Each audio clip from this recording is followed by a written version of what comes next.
Tadi menarik tuh, ada dimension sedikit Elkan Bagot, di mana mungkin netizen juga penasaran ya. Apa yang terjadi antara Elkan Bagot dengan Sintayong? Iya. Ada bocoran nggak kira-kira? Kabarnya Sintayong sedikit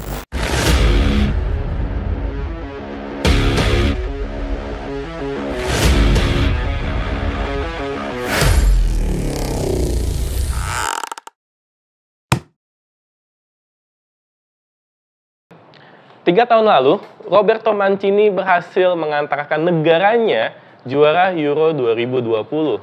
Siapa sangka, 3 tahun berikutnya ia akan bertarung dengan timnas Indonesia memperebutkan tiket ke Piala Dunia 2026. Selamat datang di podcast Ruang Ganti, dan untuk pertanyaannya adalah, timnas Indonesia bisa nggak sih mengalahkan Arab Saudi? Kita udah kedatangan pengamat sepak bola kondang. ya kondangan gitu. Makanya yang diundang. Ada Bung Ais atau Bung Abdul Haris. Apa kabar, Bung? Alhamdulillah baik. Akhirnya Ruang Ganti comeback lagi ya? Ya. Setelah berbulan-bulan. Ya. Ya, ini kita langsung aja nih.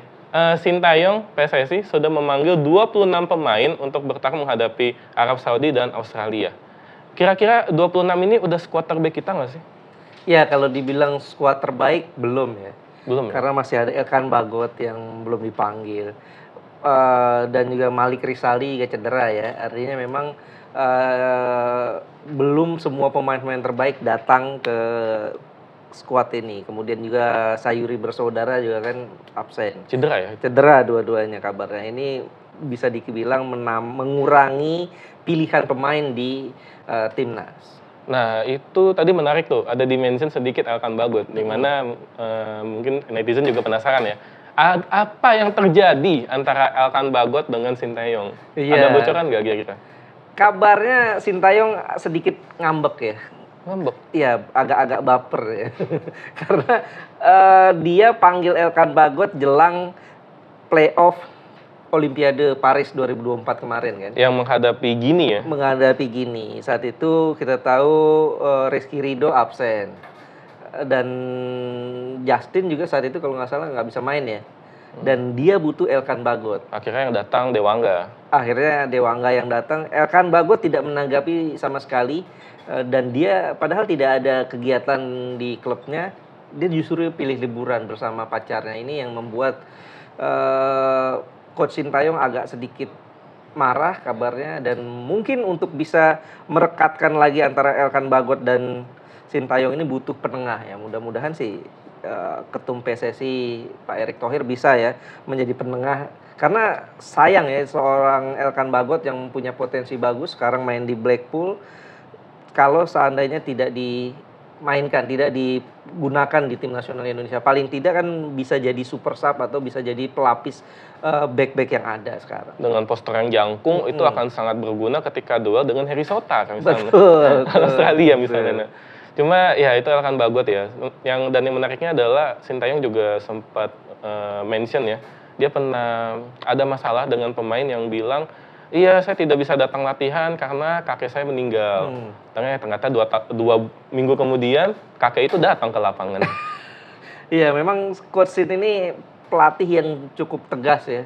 Banyak sekali pemain-pemain sebelumnya juga sempat Egy Maulana kan. Sempat ya. Dikabarkan cedera tapi tiba-tiba dia main di Dewa United. Nah, ini bikin Egy saat itu sempat kalau nggak salah sekali 2 kali nggak dipanggil ya. Diskors ya? Diskors. Tapi kabarnya ada komunikasi antara Egy dan Coach Sin sehingga akhirnya kembali dipanggil. Ini yang dibutuhkan oleh Elkan Bagot. Dia harus berkomunikasi, harus paling nggak menghubungi Coach Sin ya untuk bisa ya minta maaf dan untuk bisa berekonsiliasi lah untuk bisa kembali dipanggil. Kalau enggak, saya pikir akan sulit ya buat Elkan untuk kembali ke timnas kalau seandainya kedua pihak ini tidak berekonsiliasi. Selama Sintayong masih di kursi pelatih timnas sulit ya? Sulit.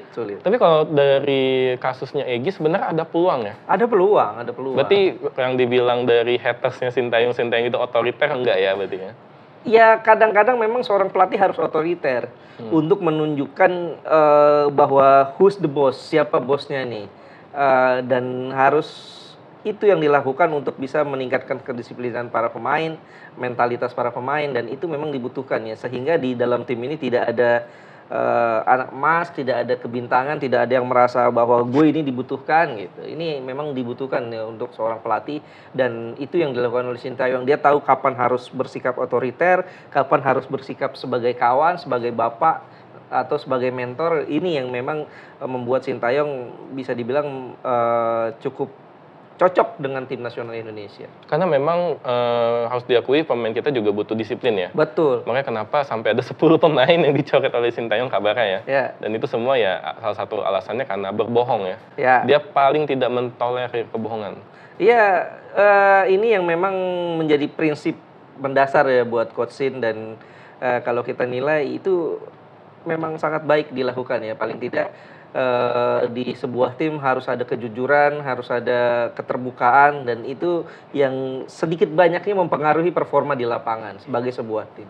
Itu terbukti akhirnya timnas bisa sampai ke round 3, Round 3, ketiga. kualifikasi Piala Dunia ya. Dan dalam persiapannya kita bukan cuma ada masalah mungkin kontroversi Elkan Bagot ya, Ya. tapi juga ada tas dari seorang pemain kita, Dimas Derajat ya. Dimas Derajat tiba-tiba hilang, iPhone Apple ya, iPhone Ya. Apple-nya hilang segala macam. Itu mempengaruhi nggak sih ke psikologi pemain atau tim? Meskipun itu Sedikit kejadiannya banyaknya pasti, ya? pasti. Paling tidak mempengaruhi di 1-2 hari ya, karena tentu ini kok kita bela timnas, handphone hilang, tas hilang, itu pasti sedikit banyaknya akan mempengaruhi. Tapi mudah-mudahan sih kedepannya nggak terlalu, dan ini menjadi sebuah warning sebetulnya ya buat manajemen tim nasional Indonesia, kok ya bisa gitu loh.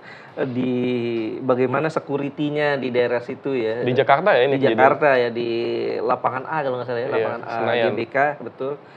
Dan kabarnya itu bukan pertama kali terjadi ya, teman-teman yang lain juga yang bukan timnas ya, maksudnya Yang main di situ juga yang hilang. main di Ya? situ banyak sekali, beberapa kali pernah kehilangan. Itu sebenarnya emang security-nya yang bermasalah apa harusnya PSSI yang membatasi gitu harusnya? Harusnya setiap ada timnas bermain harus ada security yang betul-betul mengawasi ya hal tersebut. Siapa yang masuk, siapa yang diperbolehkan masuk, yang diizinkan masuk ya. Tidak boleh sembarangan orang bisa masuk ke daerah pelatihan pemain-pemain timnas itu. Dan itu menjadi persiapan yang harus benar-benar dipersiapkan oleh bukan hanya pemain, pelatih, tapi juga ofisial ya. Betul dong. Dan ini juga menjadi pertanyaan berikutnya nih. Seberapa siap nih timnas kalau sepenglihatan Bung Ais nih menghadapi Australia dan Arab Saudi? Ya, ini memang agak sedikit beda ya persiapan timnas di era-era terdahulu dengan persiapan timnas di era-era sekarang. Kalau dulu TC jangka panjang itu biasanya. Sekarang kan TC-nya pendek banget. Kalau dulu bahkan Sintayong kadang-kadang suka bawa tim ke TC di Korea, TC di Eropa. Sekarang mainnya tanggal 5 atau di sininya 6 dini hari ya, hari Jumat dini hari. Tapi pemain baru betul-betul berkumpul tanggal 1 kan. Mepet nggak tuh? Mepet. Tapi ya inilah memang seluruh dunia pun begitu ya. Kebanyakan ya pemain-pemain seluruh dunia kebanyakan seperti ini. Karena mereka juga harus menjalankan tugasnya sebagai pemain profesional di klubnya masing-masing. Apalagi kita tahu 14 pemain kita adalah 14 pemain yang bermain di liga luar ya, bermain abroad ya. 12 main di lokal. Artinya memang PSSI tentu tidak bisa memaksakan pemain harus berkumpul sebelum tanggal 1 gitu. Itu agak sulit. Dan apakah itu menjadi masalah? Ya mudah-mudahan enggak. Karena kalau kualitasnya sudah bagus setiap pemain dan latihannya juga sudah bagus di klubnya masing-masing, saat di timnas ini tinggal bagaimana Coach Sin ini membuat kolektivitas timnya berjalan dan bagaimana pemahaman strategi untuk bisa meraih target yang diharapkan ini bisa didapat. Dan di 26 pemain ini kita sudah ada Martin Paes ya. Ya. Dimana tapi sayangnya dia baru bisa tanding saat menghadapi Australia. Dari pemanggilan saat ini dan pemanggilan yang sebelumnya yang terakhir, ada penambahan ini nggak secara strength, kekuatan atau apa?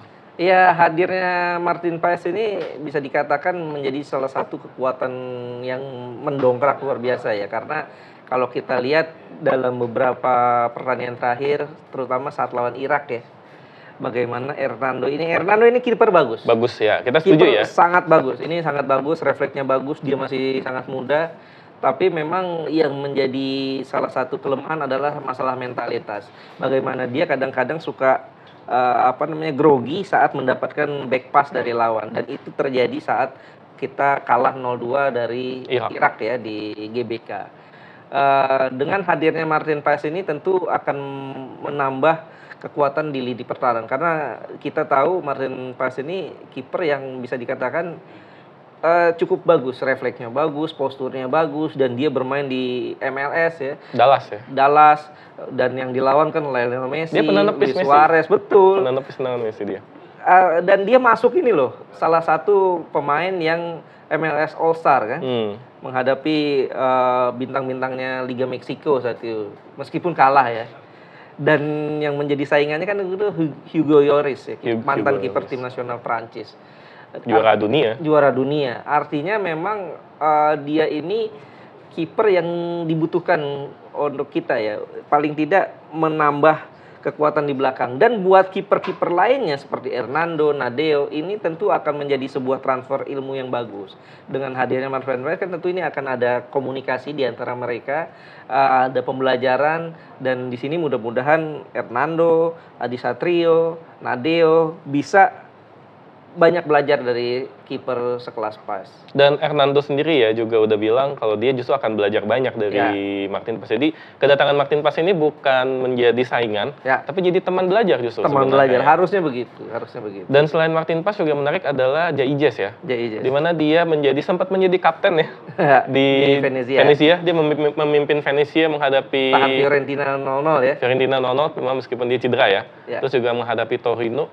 Itu tim-tim yang Serie A ya, Liga Italia yang memang papan atas, strikernya udah macam Dufan Zapata, Moiskin.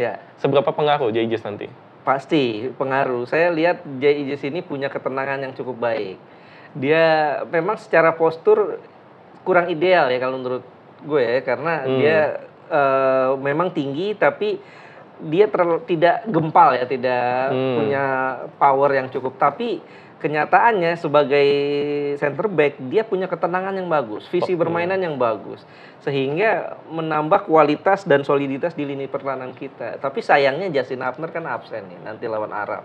Karena akumulasi kartu ya. Ya ini yang bikin STY harus putar otak siapa yang menggantikan posisi Justin. Nah, gue mau masuk ke sana nih. Justin Hafner tidak ada, Elkan Bagot tidak dipanggil. Kira-kira starting line up kita untuk menghadapi Arab dan mungkin Australia. Kira-kira seperti apa tuh kalau dari Bung Ais? Pasti beda ya, antara Arab dan Australia pasti starting line up-nya beda. Paling nggak ada dua pemain yang beda. Di posisi kiper Martin Paes lawan Arab belum bisa main. Begitupun Justin Hafner lawan Arab belum bisa main, tapi lawan Australia kemungkinan bisa main. Formasi 3-4-3 ya?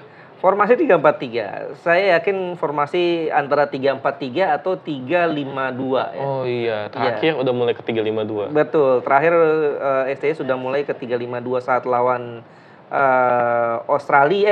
lawan Filipina ya. Terakhir. Itu sudah mulai ke 3-5-2 ya, dengan menempatkan Marcelino di tengah, kemudian di depan ini Rafael Strijk dan Ragnar Oratmangun. Kita mulai dari kiper ya? Kalau menghadapi Arab, Hernando lah. Tapi banyak yang bilang ya, mungkin netizen juga atau mungkin Okizoner atau sobat ini juga mungkin bisa komen. Nadeo ini lagi bagus loh di Liga 1 loh. Lagi bagus di Liga 1, tapi di timnas kan dalam tanda kutip ya kesayangannya ini Hernando. Selama Hernando masih ada, kemungkinan besar Hernando yang akan dimainkan. Tetap ya Hernando. Hernando. 3 backnya nih. Udah pasti ada Jaijes sama Rizky Ridho. Satu lagi nih siapa nih? Satu lagi ini ada pilihannya sih ada 3 ya, ada Wahyu Pras. Tapi Wahyu Pras kemungkinan akan jadi cadangan lah, bukan pilihan utama. Ada Ferrari juga ya? Ada Ferrari juga. 2 pilihan yang kemungkinan dipilih oleh STY ini adalah antara Sandy Walsh atau Nathan. Oh iya, Nathan ya, dia sempat jadi back di waktu kualifikasi Olimpiade ya? Playoff Olimpiade. Dan ini Nathan pemain serba bisa ya, back kiri bisa, DM bisa, kemudian center back bisa. Artinya kalau gue berpikir antara 2 itu, antara Sandy Walsh atau Nathan. Kalau untuk menghadapi lawan yang seperti Arab Saudi, lebih cocok yang mana menurut Bung Ais? kalau gue pikir Sandy Walsh ya. Sandy Walsh ya? Sandy Walsh. Kenapa Sandy Walsh? Karena Nathan dibutuhkan di tengah. Berarti kita ke tengah nih. Kita di tengah berarti ada Nathan dan... Jadi artinya tadi di 3 center back, Sandy Walsh, Jay Ijes, kemudian Rizky Ridho. Di tengah, 2 holdingnya itu Tom Hai dan juga Nathan. Meskipun Tom Hai belum ada klub ya? Tom Hai belum ada klub, tapi paling tidak kan dia bisa dikatakan punya visi permainan yang cukup bagus. Profesor. Dia pemain penting lah buat skuad ini untuk menghadapi Arab. Dan di sayap, kalau seandainya Sandy Walsh dimainkan di center back, berarti di kanan Asnawi.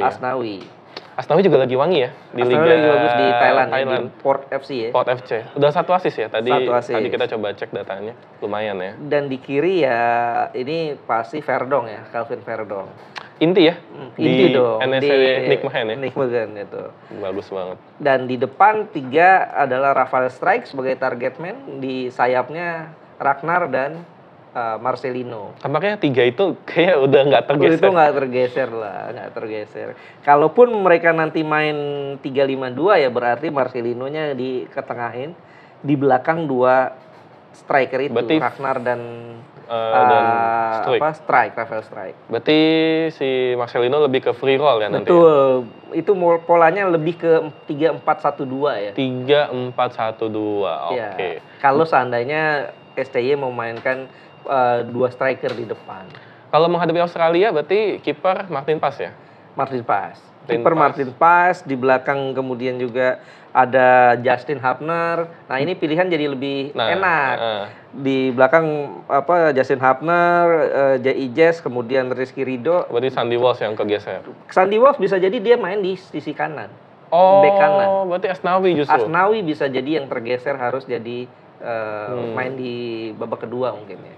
Ya karena untuk menambah energi dan tenaga ya. Betul. Oke. Dan yang di depan sama semua ya udah. Depan sama.